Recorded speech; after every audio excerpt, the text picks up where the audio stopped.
Alright, so we're going to be doing grade 12 calculus, specifically the equation of a cubic graph. So like I was explaining to one of my learners that this is how they're going to ask you regarding the equation of the cubic graph in the examination. The first way is that, well, we have four actually, okay? So to this one of my learners, I explained that we have three conditions, but in general we have four. Okay, I forgot the other one. Right, let me try to shift my camera a little bit down because now I don't have enough space. All right, I just needed more space because what I'm going to attach is going to be larger. Anyway, so we have these four conditions. First of all, we need to write the equation of a cubic graph in a standard form. So we're going to have f of x is equal to ax cubed plus bx squared plus cx plus d. This is the standard form of a cubic graph equation. That's the standard form of a cubic graph's equation. Then we also have the other forms. We have the intercept forms, but the intercept forms are divided into three.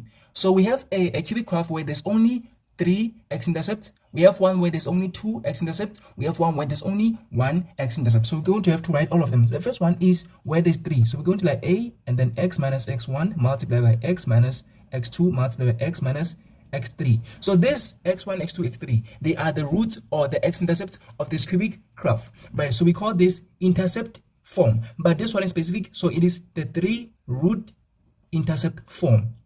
So this one is the three root intercept form. This is the equation of a cubic graph. The second one, it is the third in this list, but it is the second for the intercept form, right? So it is a into x minus x1 and then squared, and then we have x minus x2. In one of my previous videos, I explained that this squared means that this x-intercept, it also acts as a turning point. So it acts as 2 points, both the x-intercept and the turning point. So it is the x value of both the x-intercept and the turning point, right? That is why we put 2 there as an exponent. So this is what we call a 2 root. So this one only has 2 roots. So it is a 2 root intercept form.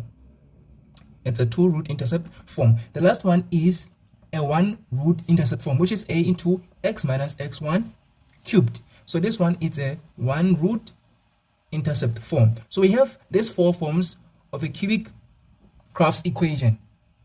Right, so there's four different ways in which they're going to ask you for the equation of a cubic graph. So I tell all of my learners that to determine the equation of the cubic graph, well, usually in the examination, they're either going to give you the sketch and then you're going to need to find the equation, or they're going to give you the equation and you're going to need to sketch. So if they give us the equation, we are going to sketch. We're going to find the critical points, the turning point, the x-intercept, the y-intercept, and the point of inflection, and then I'm going to sketch, taking note the shape of the function. So we know that when a is greater than 0 is going to be increasing twice, when a is less than 0 is going to be decreasing twice, right? But if they give us the sketch, they're going to want the equation. So this is what I'm going to be covering in this video. I'm going to be covering where we have the sketch drawn for us, and then they're going to want the equation, right? So this is the first condition.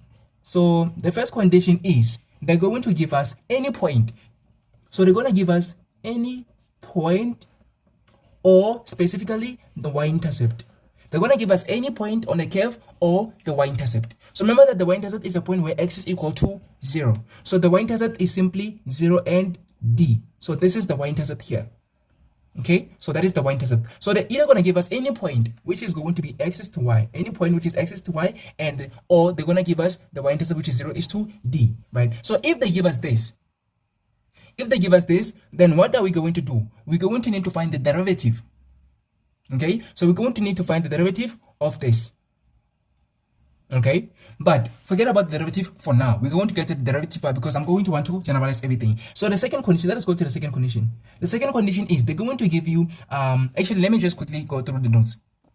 Okay, so sorry, I almost forgot what I actually had to mention. So let us go back to the first condition. So in the first condition, they're going to give you any point or the y-intercept. They're not going to give you both of them. If they give you both of them, that's a bonus, okay? They're going to give you one of them just to make things a little bit more complicated or difficult, right? So they're going to give you any point which is x to y, meaning 2 is to 3, 4 is to 7, whatever. And then, or the y-intercept, which is 0 is to 7, whatever the case may be. Sometimes they're not going to give you the y-intercept directly, okay? They're going to draw the sketch and you're going to have to identify the y-intercept on the sketch, right? But they're also going to give you, they're going to give you any point or the y-intercept, and they're also going to give you the x-intercept. So they're also going to give you the x-intercept. Okay, so if they give you that 1 point or the y-intercept and the x-intercept, then you're going to have to write the equation first in the intercept form, depending on the number of intercept that graph has. If the graph has 3 intercepts, then you're going to have to write a into x minus x1, x minus x2, x minus x3. Okay, But if they give you two x-intercepts, you're going to have to write a into x minus x1 squared, x minus x2. But if there's only one x-intercept, you're going to have to write a into x minus x1 cubed. So they're going to give you 1 point, and they're going to give you the x-intercepts. Sometimes those x-intercepts, they are not going to be given to you. You are going to need to identify them on the curve. For example, they're going to give you something that looks like this. This is when a is greater than 0. And they're going to say this, okay? So they're going to give you something that looks like this. So you have to identify this first x-intercept, this second x-intercept, and this third x-intercept. Since there is 3 x-intercepts, that means you have to utilize the second, which is the 3 root intercept form. The second equation, which is the 3 root intercept form. Therefore, you're going to have to write the equation into in the form a into x minus x1, x minus x2, and x minus x3. If they give you a curve that looks like this, remember that I said they're going to give you the sketch and you're going to have to determine the equation. So if they give us the sketch that has 3 roots that you can see, you're going to have to identify those roots, and then you're going to have to write it in the form a into x minus x1, x minus x2, or x minus x3, which is the 3 root intercept form. Then after writing it in that form, you're going to need to find the value of a. How are you going to find the value of a? You are going to find the value of a by substituting that point that you've been given, or the y-intercept. If it is the y-intercept, wherever you see x, you're going to substitute 0 here, here, and here. Then wherever you see the y, you're going to substitute that value in the curve. That value that has been given as the y-intercept, you're going to substitute there. Therefore, the only unknown here is going to be the a. Then after determining the a, you're going to write it again in the form f of x is equal to a into, now you have the value of a. Then you're going to expand. After expanding it, you're going to have converted it from the 3 root intercept form to the standard form. Therefore, then you will have determined the value of a, b, c, and d, because they're going to want you to determine a, b, c, and d. So that is how you're going to do it. So this is the first condition that they're going to ask you this question okay? I don't know why my page keeps on doing this. I don't like this. Let me just fix that. All right, I feel like that's better now.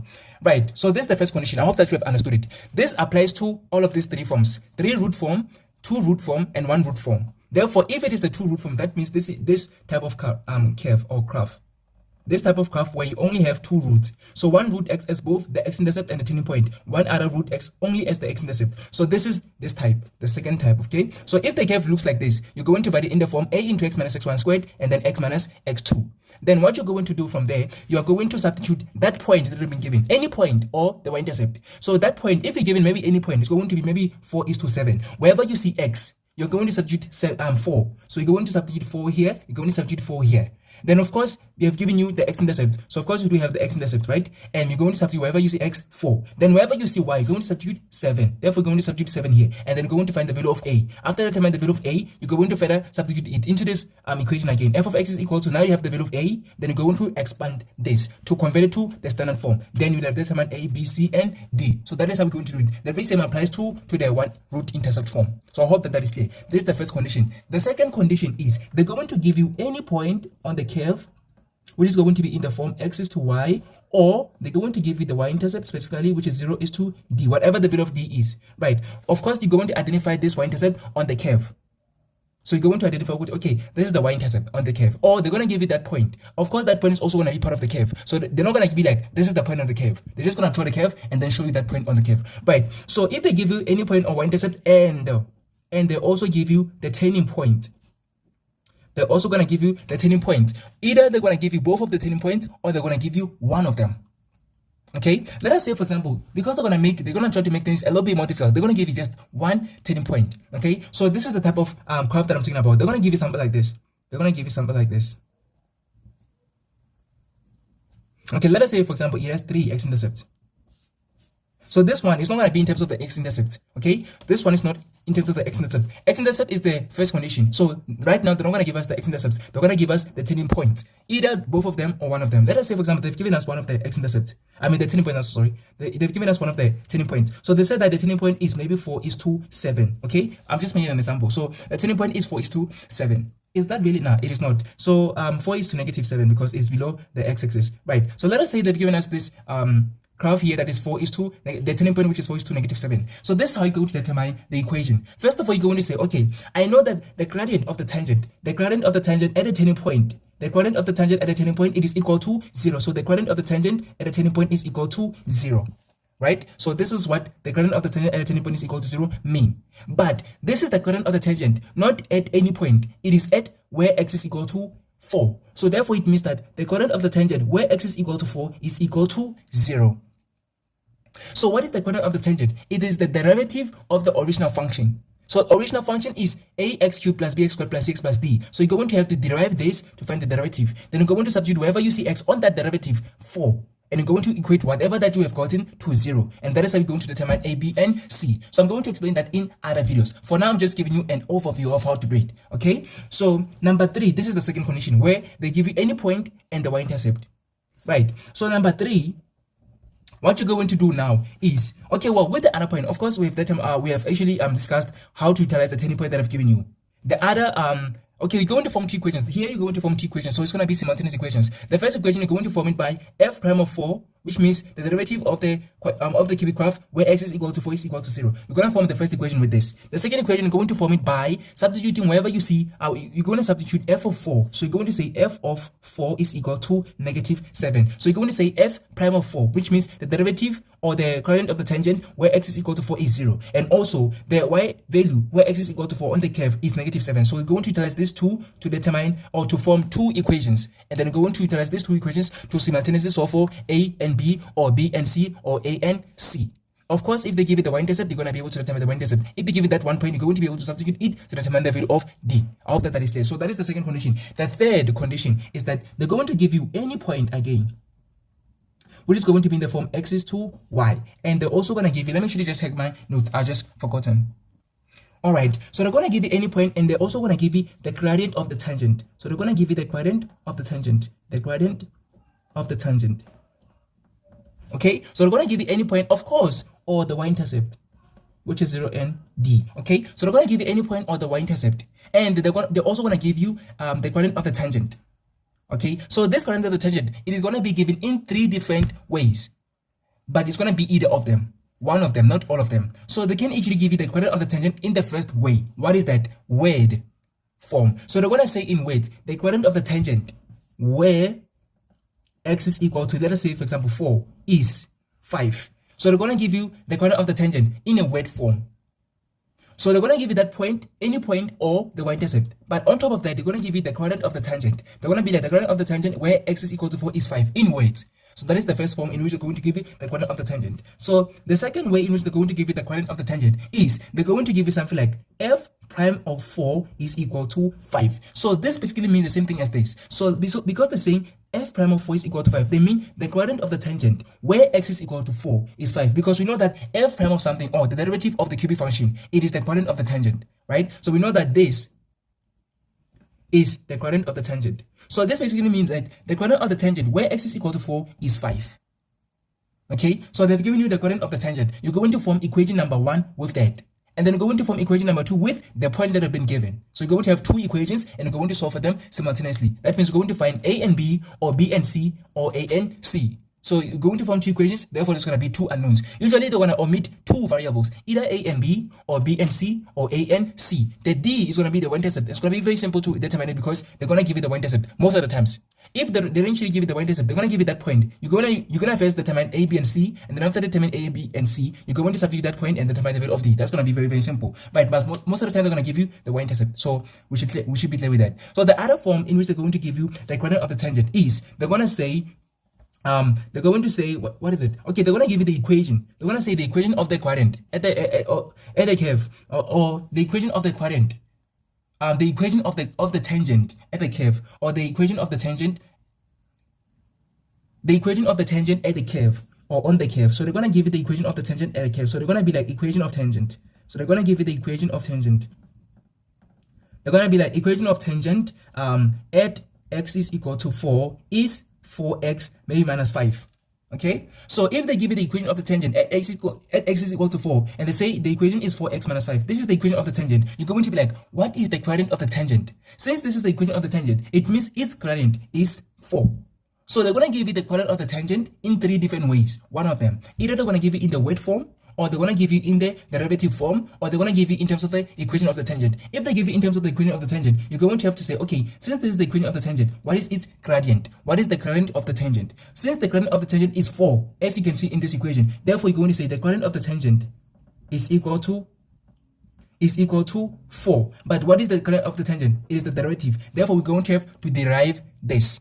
which is going to lead us to the fourth condition. So now we have done 3 conditions in which they can actually ask you for the equation of the cubic graph. Okay, now let us go to the fourth condition, which is the last one, and then from here I'm going to show you how to tackle this type of questions when they've given you the first condition, the second condition, the third condition, and also the last condition. Let me shift my camera a little bit now so that I can be able to explain this. We are about almost 20 minutes in, so I'm going to make this video 40 minutes maximum so that I explain all of these conditions, but I'm gonna explain them very briefly. I'm not gonna get into the deepest details because if I do that I'm gonna take longer than that. Okay, so let me shift my camera a little bit down so that I can be able to show you what the fourth condition looks like.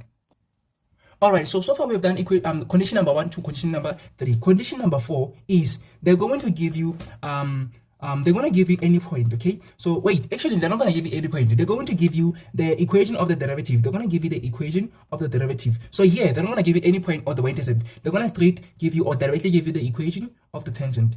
The equation of the derivative, not of the tangent, the equation of the derivative. They're going to give you the equation of the derivative. Example of this is maybe they're going to say the equation of the derivative is equal to, let us say, maybe 3x squared plus 2x plus 4. Maybe they give you something like this. Okay, so they're going to give you the equation of the tangent. What you're going to need to do is, we know that the original function is in the form f of x is equal to ax cubed plus bx squared plus cx plus d, right? So this is the equation of the original function of any cubic function, right? So it is in the standard form. But if we had to determine the derivative of this, we'd actually get f prime of x is equal to 3 multiplied by a is 3a, then x squared, 2 multiplied by b is 2b, then plus x, and then we have c. So we know that the derivative of any cubic function, it is f prime of x is equal to 3ax squared plus 2bx plus c. Since they have already given us the equation of the derivative, and it is specific, and it is equal to 3x squared plus 2x plus 4, we're going to compare the two, and we're going to match them up.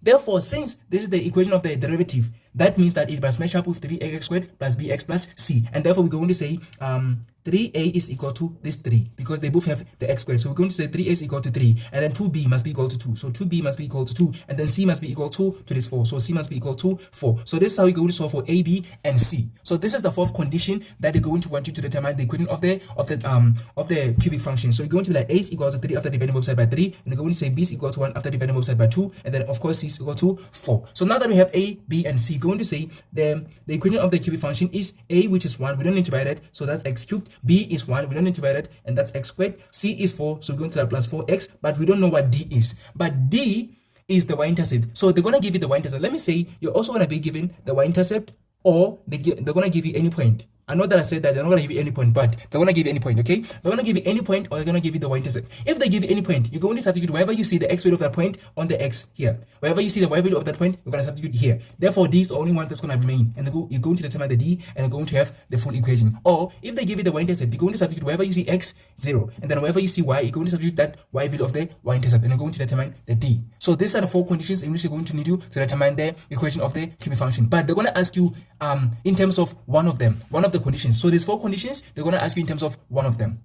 Okay, so I hope that so far you understand the type of questions that they're going to ask us regarding the equation of the cubic function in the examination. So I'm going to do each of them once.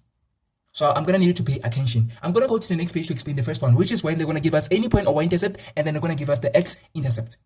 Alright, so the first condition where they've given us any point on the curve or the y-intercept, and of course the x-intercept. Okay, so I have an example here that I'm going to utilize to demonstrate this. So it is an example where they've given us 2 x-intercepts. Therefore, we're going to have to consider the equation of the cubic function in the form 2-root form. 2-root intercept form, because we only have 2 x-intercepts. By the way, this also works for 3-root intercept form or 1-root intercept form. But I have this example which I'm going to demonstrate with, and it is the one where we have 2-root intercept form. It doesn't mean that it does not apply. Everything that I'm going to do here, it doesn't apply to the 1-root intercept form or the 3-root intercept form. It also works for them, okay? But I'm just going to utilize this one because it is the only one that I have available for now. So here we have f of x given, which they said it is x cubed plus bx squared plus cx minus 4. Of course, they're going to give us the equation that is short, or that is missing certain variables. Here we are missing b and c. We have the a because a is just 1, and we have the d. This is equal to -4. We are missing b and c, and we have to determine them.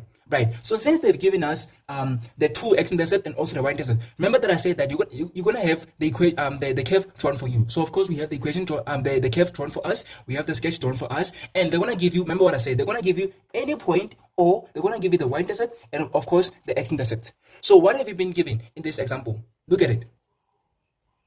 So I hope that you have said they've given us the y-intercept. So we have the y-intercept.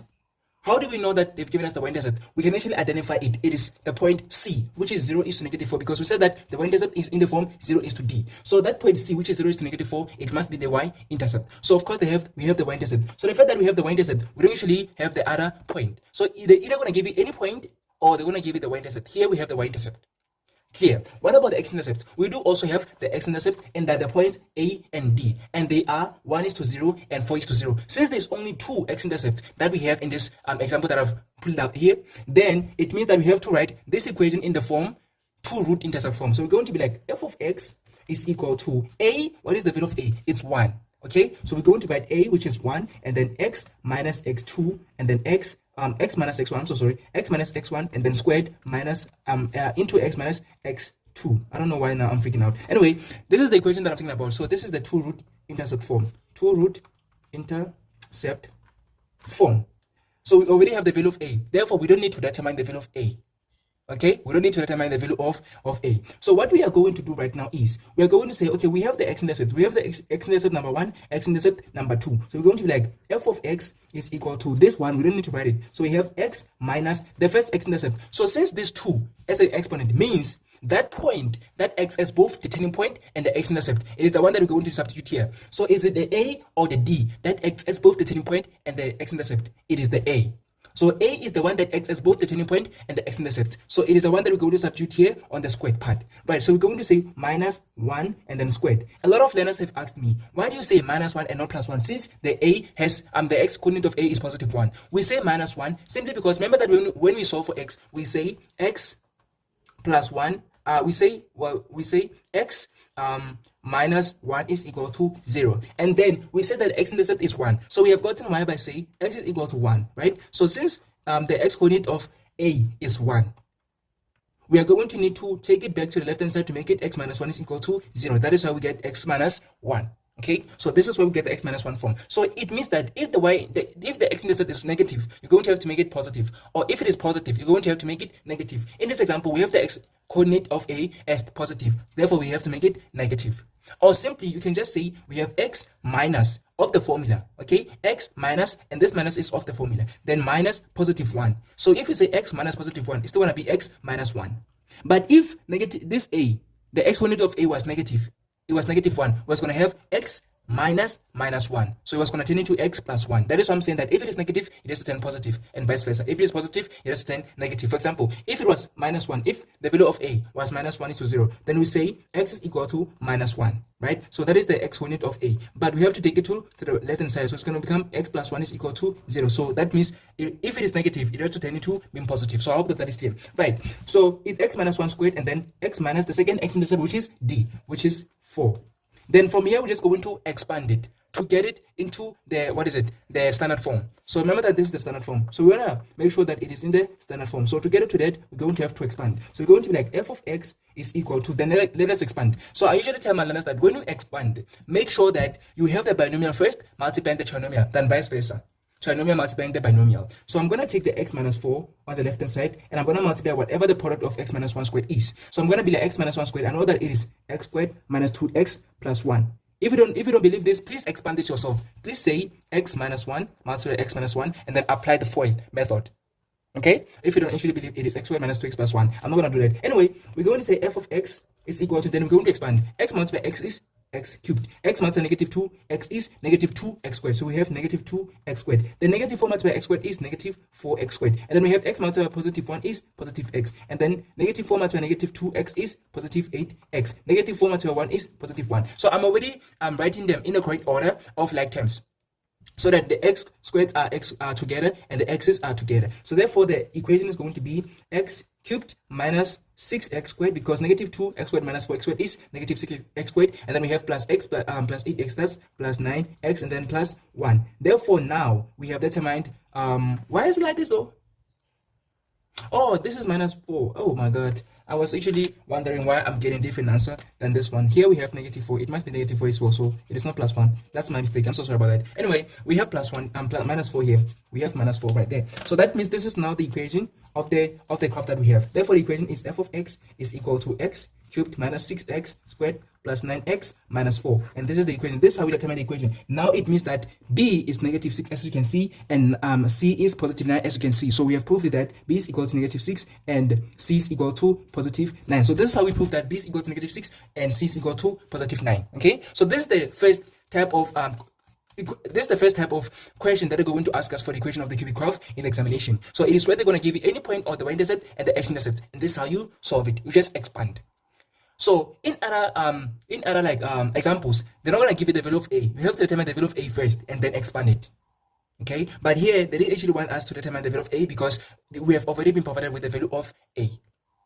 If we were supposed to actually determine the value of a, then we actually substitute the y-intercept here, or the value that the point that have been given. It's either going to be any point or the y-intercept, because in this example we have the y-intercept. We're going to substitute the y-intercept here. Therefore, for example, let us say for example that we didn't actually have the value of a. We had f of x. I want you to understand it. If we have f of x is equal to a x cubed, then plus bx squared plus cx minus 4. Let us say for example this is what we've been given, right? So we don't have the value of a. So what you're going to do is you are given the y-intercept and the x-intercept. So you're going to have to write it in the 2 root x-intercept form because there's only 2 x-intercepts. So you're going to write it in the form f of x is equal to a, because we don't have its value. Like here we had it as 1, that's why we substituted 1. But here we have it as a, we don't have its value, so we have to substitute as a. And then we say x minus x1 and then squared and then x minus x2. Therefore we're going to have to substitute its x-intercepts. So we're going to like f of x is equal to a and then its x-intercepts. So they are respectively negative 1, that is the value of a, and then squared, and then x minus 4, which is the value of d. And then from here we can tell that we don't actually have the value of a.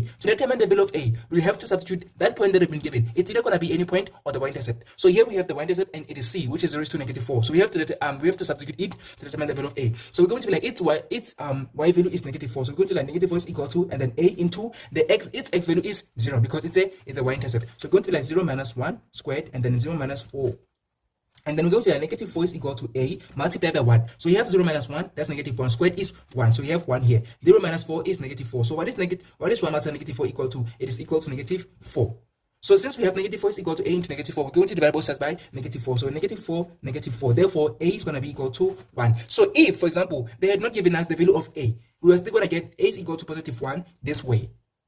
So this is how we determine the value of a equal to 1. We just substitute the point that have been given. It's either going to be any point or the y-intercept. Like here we have the y-intercept, we just substituted it here. We just substituted it here, and then we have proved that a is equal to 1. Now that we have a is equal to 1, we're just going to say f of x is equal to 1, and then x minus this 1, and then squared, and then x minus 4. And then from here we just expand. And then after expanding, we're going to get that. So this is the first condition. This is the first condition in which we're going to be asked for the equation of a cubic graph. So I hope that is clear. Should I go to the next example or to the second condition? I feel like the video is too long. Okay, well, we have 10 more minutes because it is about 30 minutes gone. Right, so I'm going to go to the second condition to show you how we're going to tackle or how we're going to find the equation of the cubic graph if we've been provided with the second condition. So allow me to go to the next page to do that. All right, so the second condition is where we have any point or the y-intercept. So we have any point or the y-intercept, which is 0 and d. We have any point on the y-intercept, and we also have the turning point. So usually they're going to give us 1 turning point, but if they give us 2, that's a bonus. So usually they're going to give us 1 turning point. So this is the second condition where we have any point or y-intercept given and the turning point also given, right? So of course I said that they're going to give you the sketch.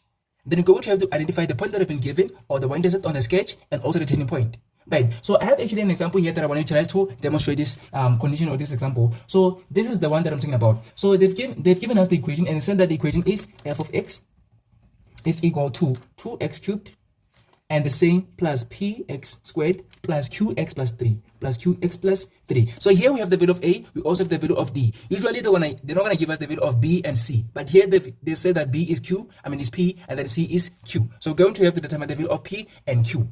So this is the condition that have been given. Any point on the curve and the turning point. So we're going to have to identify that point that have been given and the turning point. Right, so what is that point? It's saying that this cubic graph is drawn and n, which is 2 to negative 9, and m at the turning point. Okay, so it's been given n. So they're saying that n, which is 2 to negative 9, it is the turning point. So they've given us the turning point. That's perfect. Have you been given another point or the y-intercept? We don't know. Let us continue reading. So they're saying g is the y-intercept of f, and ABC are the x-intercepts. So we're going to ignore the x-intercepts because this is not the first condition where we're given the x-intercept. This is the second condition where we're given the turning point and the other point. So what is that other point? They're saying that G is the y-intercept. So what is the y-intercept? I said that the y-intercept is 0 is to D. So we know that the D is equal to 3. So D is equal to 3. So the fact that D is equal to 3, that means we do have the y-intercept. Therefore, the y-intercept is also given, but it is not directly. Like I told you, they're going to make sure that things become a little bit more complicated or difficult. So they don't want to give you the y-intercept directly. They're going to make sure that they give you that indirectly, or you need to determine it yourself. So they've actually given us the y-intercept, but indirectly so, but we can actually tell that the y-intercept is 0 is to 3. So now that we have the y-intercept and also the turning point, what we're going to do is the following. So the first step that we're going to do is the y-intercept, or actually not the y-intercept, the turning point can act as two things in a cubic graph. It can act as two things. The first one is, it is a point where the derivative of the function is equal to 0, or the quadrant of the tangent is equal to 0. For example, we have this curve here. I'm not going to draw it accurately. So we have this curve here. Okay, we have this curve here and it looks something like this. I'm not saying that it is actually correct, but we have this point here, which is point N, it is 2 is to negative 9. Forget about the other points, right? We also have the G, of course, which is here, and it's 0 is to 3. So this is all that we've been given. We've been provided with the y-intercept and the turning point. That's all that I've been given, right? Forget about the x-intercept because this is not the first condition, right? So this y-intercept here, this turning point here, it acts as two things. First thing that it acts as is, of course, the y-intercept. The point. It acts as a point on the curve. That is the first thing that it does. It acts as a point on the curve. The second thing that it does is, it is a point. It's a special point because it's a point where the tangent has a gradient that is 0. So that means the gradient of the tangent at the turning point is equal to 0. This is something that we learned in first principles. The gradient of the tangent at the turning point is equal to 0. In one of my previous videos, I've actually explained how do we say that the gradient of the tangent is equal to 0. I don't know if it is exactly the previous one or the one that came before the previous one. Right, maybe 2 videos back or 1 video back. So I've explained that the gradient of the tangent is equal to 0 at the turning point. So that means this turning point acts as two things. So the gradient of the tangent where x is equal to 2, or the gradient of the tangent at the turning point is equal to 0. So we're going to be like the gradient of the tangent, or the derivative where x is equal to 2 is equal to 0. That is the first thing that the turning point does. The second thing that it does is it's also a point on the curve. So we're going to like f at 2. The y value where x is equal to 2 is equal to negative 9. So this is what the turning point does. This is what it gives us. Okay, so we're going to form two equations. We're going to form the first equation from this. We're going to form the second equation from this. Then because there's only two unknowns, p and q, we can actually solve for them simultaneously because we're going to form two equations. So we know that if there's two unknowns and we have if we have two unknowns and we have two equations formed, we can actually solve for them simultaneously, right? So since there's two unknowns here, we're going to form two equations which are the very same turning point. This turning point is very, very useful, even though there's only one of it that has been given. It is very, very useful because we can say the derivative where x is equal to 0, the derivative where x is equal to 2, this at the turning point is equal to 0. So the quadrant of the tangent where x is equal to 2, which is at the turning point, is equal to 0. And also, the y value where x is equal to 2 on the curve is equal to negative 9. So we're going to form two equations utilizing that. Let us go. So we're going to be like the derivative. So what is the derivative of the original function? It is equal to, we're going to derive this utilizing differentiation rules. So we're going to be like 6x squared and then plus 2px then plus q. So this is going to be the derivative of the cubic function. Right, and then we're going to be like the derivative where x is equal to 2 is 0. So we're going to like the derivative where x is equal to 2 is 0. So we're going to substitute wherever we see x, 2. So we're going to like 6 into 2 and then squared plus 2p multiplied by 2 and then plus q. So that means wherever we see x, we have substituted 2. But it said that this f prime of 2 is equal to 0. So we're going to be like 0 is equal to 2 squared is 4, 4 multiplied by 6 is 24, and then we have plus 2p multiplied by 2 is 4p, and then we have plus q. So what we can do is, because q is the one that is the simplest, we can actually make it the center of the formula. So what we're going to do is take everything to the left hand side to leave only q on the right hand side. So we're going to have negative 4p minus 24 on the left hand side is equal to q. So this is equation number 1. So you're going to form two equations and solve for them simultaneously. So this is our equation number 1. The equation number 2, we're going to form it by saying f at 2 is equal to negative 9, not f prime of 2. F of 2 is equal to negative 9. So we're going to be like f of x is equal to 2x cubed plus px squared plus qx plus 3. But we're determining f at 2. So we're going to be like f at 2 is equal to, then whenever we see x, we're going to substitute 2 in the original formula, not in the derivative. We have already done the derivative part. Now we're doing the original formula part. So we're going to like 2 into and then 2 cubed plus p into 2 and then squared, and then plus q multiplied by 2 and then plus 3. So there's only two unknowns. So we're going to form the second equation. So we said that f at 2 is equal to -9. So -9 is equal to 2 cubed is 8. 8 multiplied by 2 is 16. So this is basically 2 to the power 4. Then we have plus 2 squared is 4, and then we have 4p. Then plus 2 multiplied by q is 2q plus 3. So a lot of learners, they prefer forming the second equation. After forming the second equation, they're going to write it in terms of q, and then they're going to equate the two. Okay, they're going to form the second equation, and then they're going to equate the two. Okay, so that is going to take us a little bit longer. I'm not saying that it is going to be correct, but it's going to be tedious. So to avoid that, just substitute wherever you see q. -4p minus 24. So wherever we see q, we're going to substitute -4p minus 24, so that we already determine the value of p. After determining the value of p, we're going to substitute it into here and then determine the value of q. It is quite simpler and also shorter than if we actually form the same equation. Okay, so we're going to substitute wherever we see q, -4p minus 24. So we're going to be like, okay, let us take everything that is not in terms of any variable o. That means the constant to the left hand side. So first of all, we have 16 plus 3, that's 19. So 19 to the left hand side becomes -19. Therefore, we have -9 minus 19. What is -9 minus 19 equal to? It is equal to -28. So you have -28 on the left hand side. Then on the right hand side, we have 4p plus 2 into q. So we know that q is equal to -4p minus 24. Now we only have one unknown, and we can solve for it, right? So we're going to be like -28 is equal to 4p, and then 2 minus -4 is -8p, and then 2 minus -24 is -48. Then we can actually take everything that is not in terms of any variable to the left hand side. So we're going to a -28 plus, because -48 when it goes to the left hand side becomes positive. So -28 plus 48 is positive 20. So it becomes positive 20 is equal to 4p minus 8p is -4p. Then we can divide both sides by negative. Let me shift my camera a little bit down so that you can be able to see how we do this. Alright, so we're going to divide both sides by -4, and then p is going to be equal to, after this cancels that, p is going to be equal to 20 divided by -4 is -5. Therefore, p is equal to -5. After determining that p is equal to -5, we're going to substitute back into that equation that we had formed, where we're going to determine the value of q. So we're going to be like q is equal to, then wherever we see p, we're going to substitute -5. So we're going to have -4, and then p, which is -5, and then minus 24. So you can just press this into the calculator or do it manually. So we're going to have -4 multiplied -5 is positive 20. So we have 20 and then minus 24. So 20 minus 24 is -4. Therefore, p is -5 and q is equal to -4. So after determining p and q, well, what did they say? They said exactly. They said show that p is equal to -5 and q is equal to -4. So we have proved that p is equal to -5 and q is equal to -4, and you get your 5 marks. So this is how we do it. This is the second condition. And of course, after that, we can write the final equation as f of x is equal to, what is it? 2x cubed minus 5x squared minus 4x and then plus 3. So that means this is now the equation. So this is how we determine the equation, and also show them that p is equal to -5 and q is equal to -4. So this is the second condition, and this is how we do it. Okay, so I hope that is clear. Let me go to the third and then the fourth equation, which is going to be the last two conditions. So I know that the video is already over, or at least almost 40 minutes. So I'm going to continue just for the sake of making sure that I explain all the conditions in just this video. Okay, so please bear with me and be patient. So I'm going to go to the third condition and then do the last condition in the next 10 minutes. So please bear with me. I'm going to go to the next page to make sure that we do the last two, because now I don't have enough space. Alright, so for the third condition, I wasn't able to find like exact example. I have a lot of examples, but it was actually too long for me to be able to find it. So I just created an example by myself. That means I actually utilize my head to actually come up with this example. But it is also possible for them to ask you this question in this form, in this condition. Okay, so the condition is that they're going to give you the quadrant of the tangent, and they're going to need you to determine the equation of the cubic graph, right? So this is how they're going to ask you this question. They're going to give you any point. They're going to give you any point on the curve, and they're going to give you the y-intercept. Of course, the y-intercept is going to be 0 and d, right? So they're going to give you either of the two, and they're going to give you the quadrant of the tangent. Okay, so you're going to also be given the quadrant of the tangent.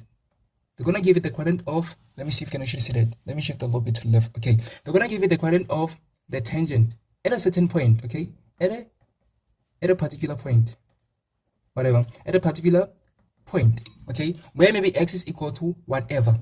So they're gonna say current of the tangent at a particular point is equal to something. So they're gonna be specific what the current is, and also which point is the current of the tangent at that point is. Okay, I don't even know if what I said actually makes sense, but I hope that you get me. Anyway, this is the example. They're gonna give you something like f of x. They're gonna be like f of x is equal to maybe let me see. Maybe they give you 2x cubed minus bx squared, not really minus, plus bx squared plus cx, and then wait, plus bx and then plus 6, but this one is just 0. Okay, they're gonna give you something like x cubed plus bx squared plus cx plus 6. Okay, they're gonna give you something like this, and then of course we're going to need to determine b and c. Then on top of this, they're going to also give you they're going to give you one of the two, either any point or the y-intercept. Okay, so let us say, for example, maybe they've given us I don't know if any point or the y-intercept. Let us say y-intercept, right? Yeah, let us say they've given us the y-intercept. Oh yeah, let us say they've given us the y-intercept. Right, so they've given us the y-intercept, and the y-intercept is of course 0 and 6, which is this one here, because it's 0 and d, right? So of course, even if they don't say the y-intercept is something, the fact that we have the d, that means we already have the y-intercept, right? So let us say they've given us the y-intercept, which is any point O. Therefore, this is done. So the only thing that is remaining is this one. So they're going to be like the gradient of the tangent. So they're going to be like the gradient. Let us say, for example, they've given this in terms of width. The gradient of the tangent. Where, for example, x is equal to 3 is maybe 10. Okay, so let us say, for example, they say gradient of the tangent where x is equal to 3 is 10. So this is basically what they're going to give you. And of course, we're going to have the sketch as well, right? So let us say, for example, the sketch looks something like this. Because a is positive 1, then it's going to be increasing twice. So it's going to be id. So it's going to look something like this. For example, this is the sketch that they're going to give you, right? So the y-intercept is going to be at 6. The y-intercept is going to be at 6, and then I don't know where the temper is going to be, but I know that it's going to be where x is equal to 3. So it's either going to be here or here. So let's say, for example, here we have 3 to something. I don't know 3 to what. So 3 to y. So this is where we're going to have the tangent at. This is where we're going to have the tangent at. And of course, the x value there is 3. Right. So this is maybe how the function is going to look like. And of course, it's going to be like this, because the y-intercept is going to be here, which is 0 is to 6. So this is what they're going to give us. Okay. So this is what they're going to, this is something that they're going to give us. I'm not saying it's going to be exactly like this, okay? It's going to be something like this, right? So this is the information that we're going to give us.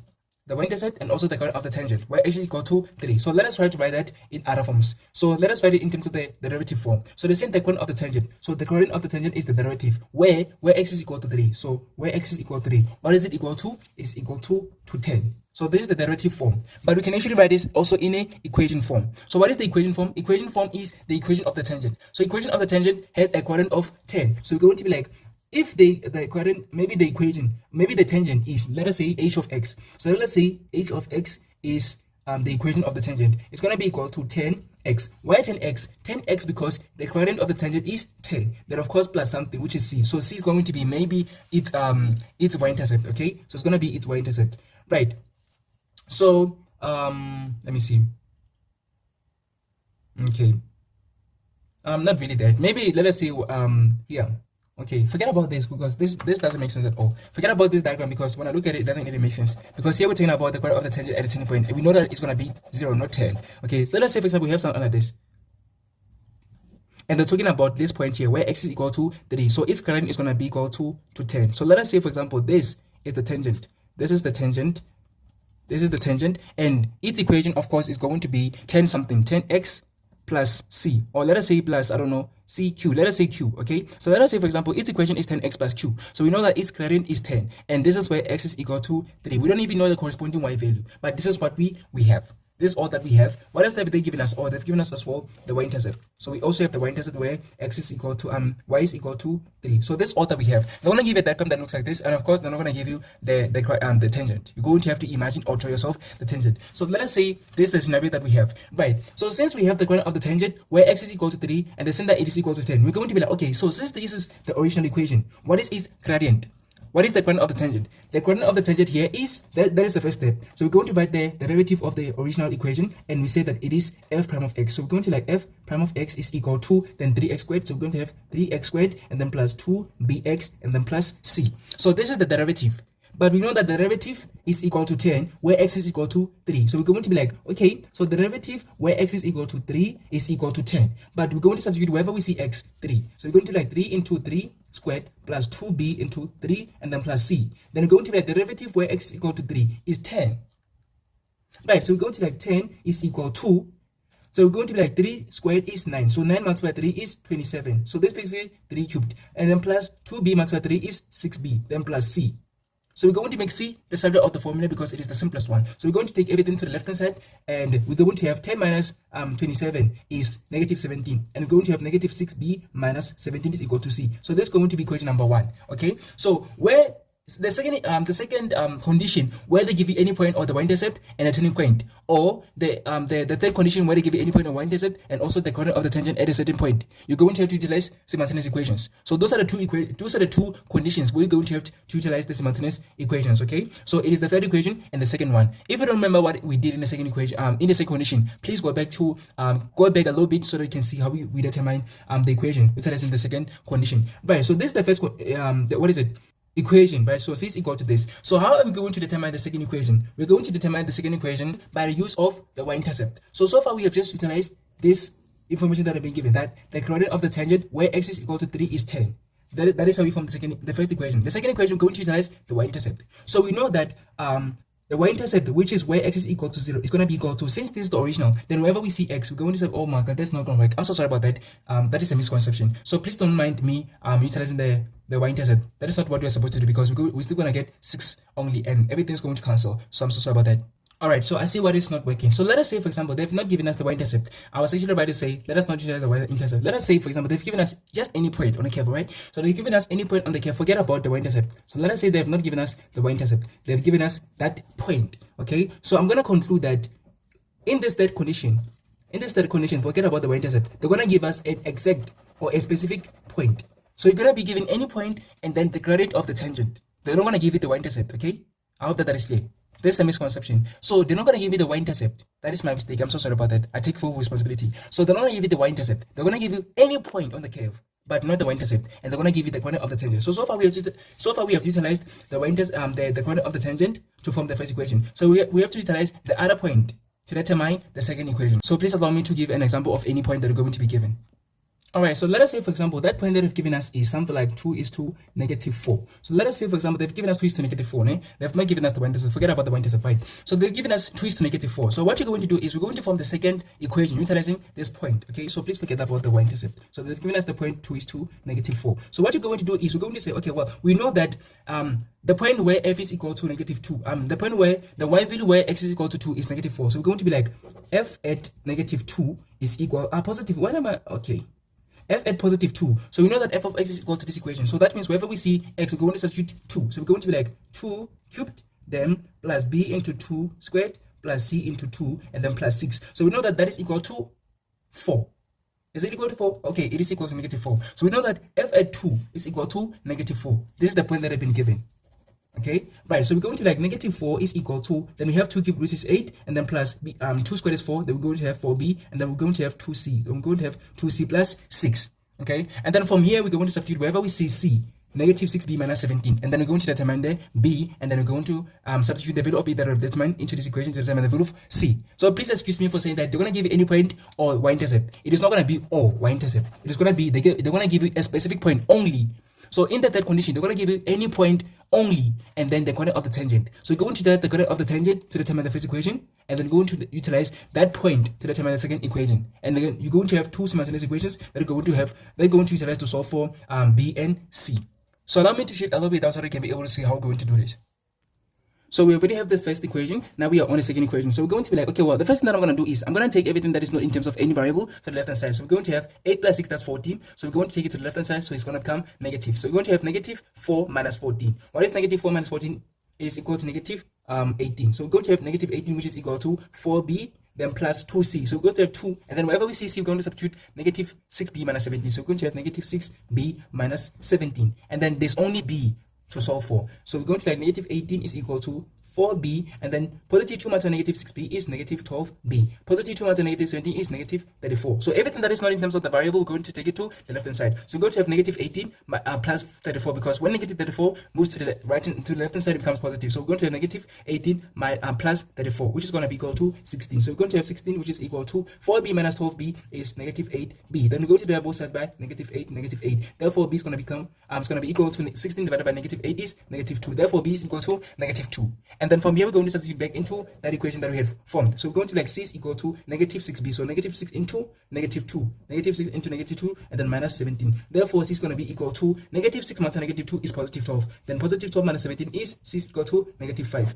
Therefore, c is equal to negative 5, and b is equal to negative 2. Then now you have determined both b and c. Now you can say, therefore, the equation of f of x is equal to, remember that originally it was something like, what was it? It was x cubed minus bx squared minus cx, it was actually plus cx and then plus 6. So we're going to substitute wherever we see b, negative 2, wherever we see c, negative 5. So we're going to be like f of x is equal to x cubed minus 2x squared minus 5x plus 6. So this is how we determine the equation in the third condition. Okay, so far we have done 3 conditions where they're going to ask you to determine the equation of the cubic graph.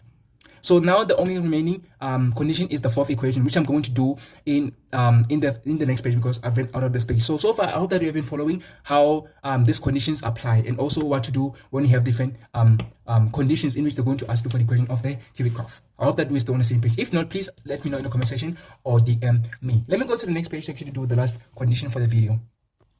Alright, now the fourth condition, like I explained earlier, that in the fourth condition, they're going to give you the equation of the derivative, like you can see in the diagram that I just put up right now. So in this type of condition, they're going to give you the equation of the derivative, then they're going to determine the equation of the original function. So this one is the most simplest one. So what is going to happen? They're going to give you the equation of the derivative. So the fourth condition is that they're going to give you the equation of the derivative, and then they're going to want you to determine what? The equation of the cubic graph, or the original function. So in this example, they said the sketch below represent the functions f of x is equal to x cubed plus bx squared plus cx plus d, and the g of x, which is linear, is equal to ax plus q. And then they're saying the points a, b, and c are the points where the two graphs meet. So they meet at a and b. So we've also going to be given any point or the y-intercept. So here we've been provided with any point or one of the points, right? So that point that we've been given is point b, which is point 2, negative 16. So we have to be aware of that point that I've been given. Right. So they've said c, which is 6 is to 0, is an x-intercept of f, while L and N are the turning points of f. I think that information is relevant for other things, for the other questions that are going to be asked. But for us to determine the equation of the what is it? For us to determine the equation of the original function or the cubic function, that information of the x-intercept, the y-intercept, that is not relevant to us. So what we're going to need to do is we're going to need to write the equation of the cubic function in the standard form. So we know that it is f of x is equal to a x cubed plus b x squared plus cx plus d. This is the equation of any cubic function in a standard form. Right, so we're going to need to write it down. But what is its derivative? So its derivative is equal to 3ax squared. So we have 3ax squared plus, then we have 2bx. So we have 2bx, and then we have plus c. So this is the equation of any cubic function in a derivative. So this is the derivative. This is the equation of the derivative of any cubic function.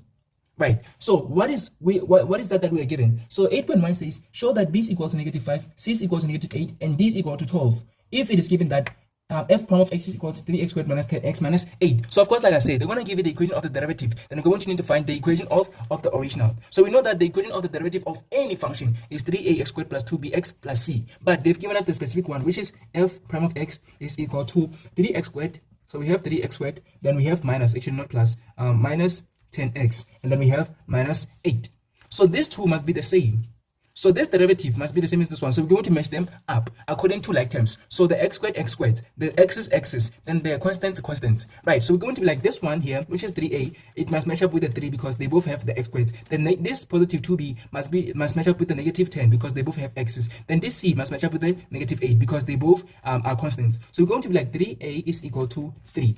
And then we're going to be like 2b here is equal to negative 10. And then c is going to be equal to negative 8. So we have already determined the value of c. What about the a? We're going to divide both sides by 3. So we're going to have a is equal to 1. What about b? Divide both sides by 2. Therefore, b is equal to negative 5. Now that we have determined a, b, and c, you can see that this one is the simplest one, right? So now that we have determined a, b, and c, we can actually substitute them into the original. So we're going to be like f of x is equal to a is 1, we don't need to write it, so we're going to write x cubed, and then b is negative 5, so we're going to be like negative 5x squared, c is negative 8, so we're going to be like negative 8x, and then d is the only thing that we have not determined. So how are we going to determine the value of d? We're going to substitute that point that we've been given, which is that any point. So we're going to substitute 2 is to negative 6 into this to determine the value of d. So wherever we see x, we're going to substitute 2, and then wherever we see y, we're going to substitute negative 16. So we're going to be like this y is negative 16, and then this x is 2. So we're going to be like 2 cubed minus 5, 2 squared minus 8, and then 2 plus d.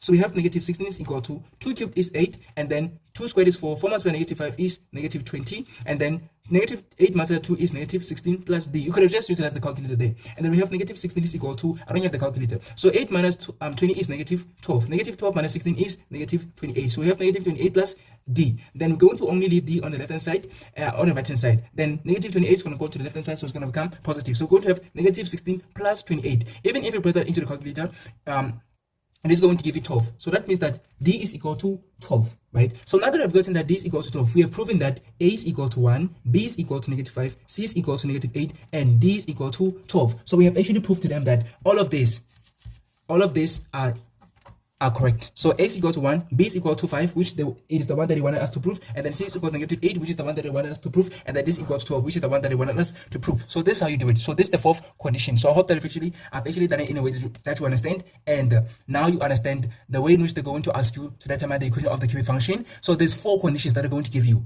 It is the first one where they're going to give you, okay, well, let me actually just do a quick summary. Right, let me actually shift my camera a little bit down so we can be able to see the summary. So the first condition is that they're going to give you any point, they're going to give you any point or y-intercept. They're going to give you any point or y-intercept, and then of course they're going to give you the x-intercept. So you're going to need to write the equation in an x-intercept form. That is the first condition. The second condition is that they're going to give you any point, they're going to give you any point or y-intercept, they're going to give you any point or y-intercept, and they're going to give you the turning point. They're going to give you any point or y-intercept, then they're also going to give you the turning points. Number 3 is that they're going to give you any point. They're going to give you any point, but not the y-intercept. They're going to give you any point, and then they're going to give you the quadrant of the tangent. They're going to give you the quadrant of tangent. Number 4 is that they're going to give you the equation of derivative. They're going to give you the equation of the derivative. The equation of the derivative, which is going to be something like f prime of x is equal to whatever. So here you're going to need to say f prime of x is equal to 3ax squared plus 2bx plus c, and match it up with the one that you have been provided with, and then you're going to say 3a is equal to that have been given there, and then 2b is equal to that have been given there, and then c is equal to that have been given there, and then you're going to match them up and determine a, b, and c. And of course they're going to give you any point. So that any point, you're going to utilize it to determine the value of d. After determining the value of d, then you're going to have the equation of the original. So you're going to have a and then x cubed, plus you're going to have b and then x squared, and then you're going to have c and then x, and then you're going to have that d that you're going to find after substituting that point that they've given you into the derivative. So I hope that is clear. So that is all that I actually wanted to share with you regarding how they're going to ask you to determine the equation of the cubic function. So there's 4 conditions. If you understand them, if you know, okay, this is that condition, this is condition number 1, so this is what I'm supposed to do. This is condition number 2, so this is what I'm supposed to do. This is condition number 3, so this is what I'm supposed to do. Or this condition number 4, and this is what I'm supposed to do. Then you're going to always get that question right. It is usually going to be 4 marks,